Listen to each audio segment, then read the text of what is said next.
ಮಂಜೇಶ್ವರದ ರಥಬೀದಿ ಭಗವಾನ್ ಶ್ರೀ ನಿತ್ಯಾನಂದ ಧ್ಯಾನ ಮಂದಿರ ಮಂಜೇಶ್ವರದಲ್ಲಿ ಗುರು ಪೌರ್ಣಮಿಯ ಆಚರಣೆ ಸಂಪನ್ನ.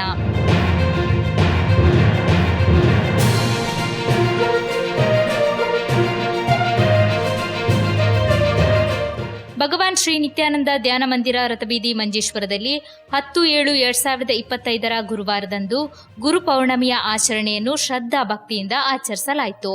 ಬೆಳಗ್ಗೆ ಸರ್ವ ಭಕ್ತಾದಿಗಳಿಂದ ಭಗವಾನ್ ಶ್ರೀ ನಿತ್ಯಾನಂದರ ಮೂರ್ತಿಗೆ ತಮ್ಮ ಸ್ವಹಸ್ತದಿಂದ ಪಂಚಾಮೃತ ಅಭಿಷೇಕ ನಡೆಯಿತು. ದೀಪ ಪ್ರಜ್ವಲನೆ ಹಾಗೂ ವಿವಿಧ ಭಜನಾ ತಂಡಗಳಿಂದ ಭಜನಾ ಕಾರ್ಯಕ್ರಮವು ಜರುಗಿತು.